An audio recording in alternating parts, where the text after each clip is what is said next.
አንቱ ማን ነበሩ? ማን ነው ያለው? ተጓዳ ጥጋቡ። እነዚህ የዲያቆን ሚስት መስለው ወጣቱ ነው የመጡት።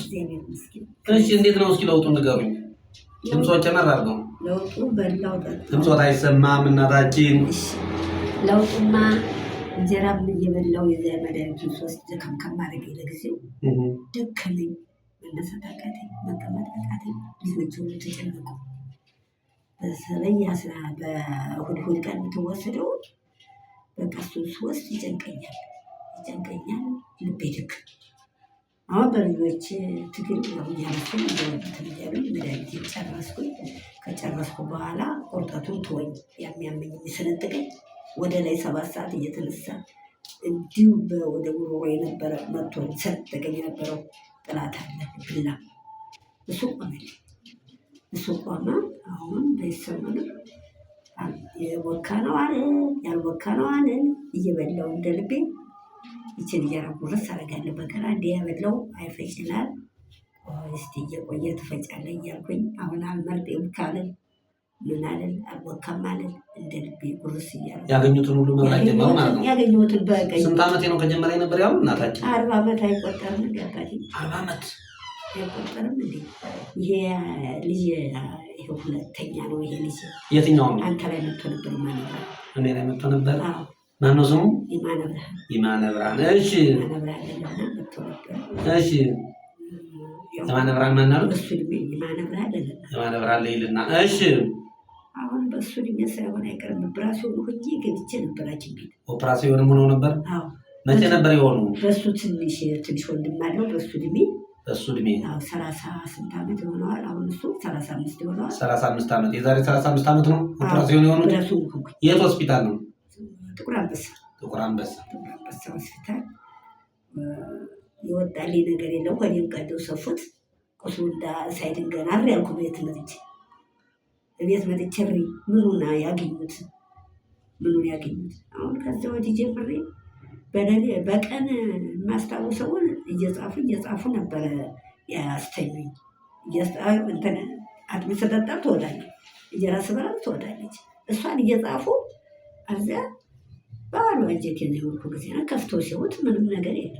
ምኑን ያውጡት? አሁን ቀረ፣ ማውጣቱን ቀረ። እኔም እዛ ብሬ ሞትኩ። በየጠበል ይሄ ብቻ አባት ነበረ። በየጠበል አዝሎን ወስደኝ፣ እኔ አቃተኝ መንቀሳቀስ።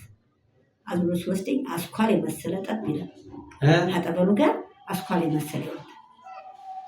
አሁን አስኳል የመሰለ ሲወርድ ቅጠሉ ላይ ይዞ ይነሳል። በኋላ ይደርቅና እንዲህ ይነሳል። አሁን ቅጠሉ ጋር አሁን 10 ሌትር ሲጠጣ መሰል እጅ ወርቃለሁ። እንዴት አድርጌ ተነስቼ ልሄድለት? ራሴ ላይ ይወጣል።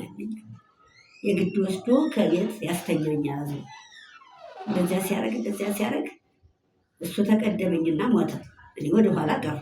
እግዚአብሔር ይመስገን ይህንን ብሎኝ ነው መሰለኝ። በዚያች እንጀራ እሱ የሞተለትም ድንኳን ላይ ቁጭ ብዬ ያችን ዳቦ ቅርጭው እያደረጉ ያችን ዳቦ እስቲ ያርዱላት ወተት ነገር ጦም ካልሆነ እሷት እያደረጉ እስካሁን ነፍሴ ያለ አባት እያልተቆረጠ የኔ ነፍስማ እንጃ በምንድን ነው የተያዘችው መሰለህ? ኧረ በስመ አብ ከባድ ወጥመድ ናት።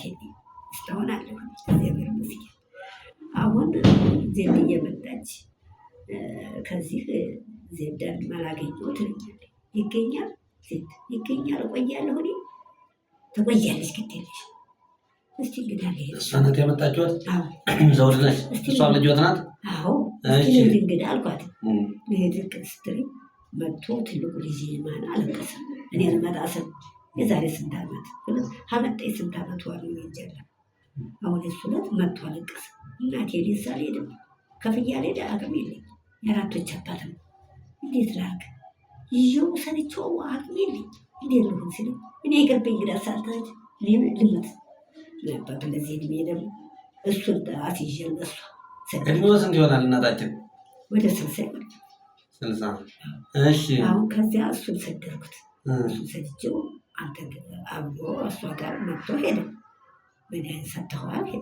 ድጋሚ ስትመቶ ሂድ ስትለው ለካ ወይ ባዶ መጥቼ ሰደደኝ። እኔ ቅጥም የለኝ በቃ አልሄድም ብሎ አዟን ቀረት። አሁን በሽታውን ተባብሶ ይኸው ቁጭ ብሎ ይውላል መኪና እያለ እሱ። አዎ ይኸው ሂድ እንጂ ስለው አይ እናቴ እጄ ባዶ ስለሆነ አልሄድም አልወጥ እኔ ስነግረው እውነት አልመሰለው መሰለኝ የምነግረው ሁሉ። ስለዚህ ዝም ብሎ ሂድ ስላለኝ ዜድ ደግሞ መድኃኒቱ እኮ የሌለ ጊዜ ሂድ ይላሉ ያለ የገረገረብሃል ያለችው እውነቱም ገርጋሪም አለ። አሁን የወቆች ብሏል እኔ ዳንኩኝ ስለው በቀደም አለቀሰ። ዳንሽልኝ እናቴ እስቲ አንቺ እንኳን ዳኝ እንጀራ እየበላ ጊዜ ላበት ላስባ አሁን እንጀራ በትክክል መብላት ጀመሩ። እንጀራ ቀይ ወጡን ሳልመርጥ ብልት አሁን አንዴ ከበላው በቃ ወጭው ላይ ያዳምጠኛል። መቁረጥ የለም ምን የለም እያዳመጠኝ ነው። አሁን በላው ትክክለኛውን በላውት ቀዩን እንጂ ወጥም ሳልመርጠው በላውት። አባቴ ሰው ሁሉ እግዚአብሔር ይመስገን። ህልሙን አሳየኝ። ከዚያ ህልም አየሁ።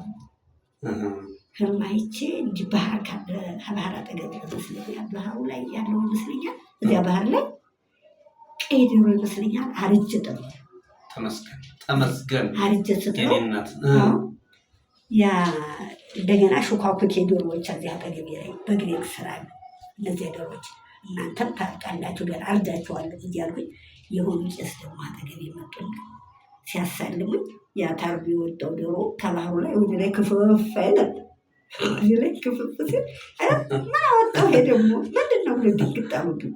ድንግጥ ሲሉብኝ ሰውየው በሆነ ነገር ነካስ አድርገው መልሶ ከዚያ ባህር ላይ እየጠልቅ ይመስለኛል። ምንድን ነው ሊያሳፍረኝ ነው እንደ ዶሮ የወለጠው ወደ እንትን ብዬ ነቃሁና ቆይ ለአባቴ እነግራቸዋለሁ። እስኪ እነግርሃለሁ ለአንተ ይሄ ነገር ምንድን ነው? ዜድ ደግሞ በቀደምት እናቴ ያለችኝ ወይ አልኳት። ከፊተን ተነስተን እንደ ልጅ ነው መቼም አቅፋኝ የምትተኛ እናቴ ስትለኝ ወይ አልኳት እሾህ እኮ ስነቅስልሽ ሽር እያልሽ ሶፍት አምጡ እያልሽ ሽር እያልሽ ስነቅስልሽ አደርኩኝ አለች። አይከፋም እግዚአብሔር ይመስገን እንግዲህ ድኛለሁ አልኳት። እና ይሄን ሁሉ እያየሁ ነው አባቴ። አሁን መላ እያየሁ ነው፣ መላ እያሳየኝ ነው። ሚኒስትር ኑርልኝ። የዛሬ 35 ዓመት ሰርጀሪ ከሆኑ በኋላ እንጀራ አይበሉም ነበር አይደል? የምን እንጀራ ወዲያው መጥቼ ቁርሱ ሳይድ ቁስሉ አልጋ ነበር ስል መቼ ታገኝልኝ ተከፍቶ ሆዴ እኮ ታፈረሽ ነው። ሰርጀሪ ካረጉ በኋላ መረመሩት። ያ የወጣው ከቤት በሽታ መኖር አለመኖሩን ሳያረጋግጡ አረጋገጥን ብለው አይደል ያደረጉ። የተውከቱን ሁሉ መርምረው የዛሬ 35 ዓመት እሺ መርምረው ተውከቱ ሁሉ ተመረመረ። ምን አለ በቃ በሽታ የለብሽም ከፍተን አጣነው ያለ መስሎን ነበር። በራጅ ላይ ታይቶ በሽታው ታይቶ ነበር። እኛ ጠፋን። እንግዲህ የት አካባቢ ነው የሚኖረው እርስዎ እናታችን? መካኒሳ አቦ ሚካኤል መካኒሳ አቦ ስብካችን መካኒሳ የመንግስት ትምህርት ቤት አጠገብ መካኒሳ የመንግስት ትምህርት ቤት አጠገብ እሱ ቤት ያው አለሁኝ። እግዚአብሔር ይመስገን። ስንት ልጅ ነው የወለዱት? የወለድኩት አንዲት ሴት ላይ 2 ብቻ። 3 ልጅ አለዎት? 2 ሴቶች 2 ወንዶች። 2 ሴት 2 ወንድ አለዎት? ሁሉም አሉ አሁን በህይወት? አዎ እቺ ሴት ማለች። ኧረ ማንም ጎደለብኝ የለም። እግዚአብሔር ይመስገን ተመስገን። እንኳን መድኃኔዓለም ለጤናዋት አበቃዋት። ጤናን የሚያህል ነገር በምድር ላይ የለም። በእርግጥ ለሰው ልጅ ብዙ ነገር ያስፈልገዋል። ዋናው ግን የመጀመሪያው ጣፋጭ ነገር፣ ብዙ ጣፋጭ ነገር ቀምሰን እናውቃለን። እንደ ጤና ግን የሚጣፍጥ ነገር የለም። አባቴ አየሁት መኖር ምን ያደርጋል አባቴ። አሁን ከዚህ በኋላ ለአበሻ መድኃኒት የሚሰጡት ዋጋ፣ ለሚሰጡት ቦታ እንዴት ነው እስኪ ግለጹልን። ወይ ባያሌው ይሁን ኑርልኝ አባቴ ለዘላለም ነው። ዞሮቼን ይባርክ አባቴ። አሜን እናታችን። ዞሮቼን ይባርክልኝ። አሜን እናታችን። አሜን። አዎ መቼም ምን መሰለህ እውቀት የለንም እኛ ይሄን ያህል እድሜ ስጨርስ ይህን ያህል ተብሎ ይህን ግን ስምሴ ባልወጣ ነበር እውቀት ይሰጠኝ። እንደዚህ ማይዱ ብታባውቅበት ነው። አሁን እሷ በስልክ ላይ ያየው ብላ ነው። በቲክቶክ ነው ያጀጅ? በቲክቶክ አይታ ነው ያመጣችሁት? አዎ የእሷ ነው የመጣችሁት የሚመጣው በሱ። እኛ ደግሞ ማህየሞች ነን አባቴ። አሁን ያ በሆዴ ላይ የምበላው ነገር እያተኮሰ እርጎም ሆነ እንጀራም ሆነ እያተኮሰ ጥርሴ ላይ ያመጣው ጊዜ ያው ጥርሴ ባዶዬን አስቀር ባዶዬን ቀረ። እኔ አሁን ለአካሌ አላሰብኩም። አካሌ ይሁን ለልጆች ትንሽ ቆይላቸው ብዬ ሰስት ነበር። ሰስት ነበር። አሁን የልጅ ልጅ ያለች እኔም እኮ እንዲህ አምሮበት እንዲያው ወጣት ሐረግ የመሰለች የዲያቆን ሚስት መስለው እየተዝመነመኑ ሲመጡ እኮ ግራ ጋብተውኛል። የኔ እናት እግዚአብሔር ይመስገን ክብሩ ይስፋ። እስኪ ካርዳቸው ቤት ላይ ነበረ ካርዶት ይስፋ አባቴ ክብሩ ይስፋ። አመሰግነዋለሁ ፈጣሪ። ችግር የለውም የኔ እናት ችግር የለውም። ከፍ በል ከፍ ያርግህ። አሁንም ሁሉን አድን። አሜን የኔ እናት አሜን። አሁንም አድን አባቴ። እዚህ መድኃኒት ነው እጅግ ወርቅ ይሁን። አሜን የኔ እናት አድን ጌታ ሆይ አሜን። ተወድ ጥጋቡ ናቸው። ተወድ ጥጋቡ የመጡ መቼ መሰሎት? 1/4 ወር 2018 በ1/4 ወር ማለት ታህሳስ 1 ቀን ነው የመጡት። ይኸው ካርዳቸው ይህንን ይመስላል። እሺ እናታችን እግዚአብሔር ያክብርልን። እርስዎንም የልጆች እናት ያድርጎት። መድኃኒዓለም ከዚህ በላይ ጤናውን ያድርጎት።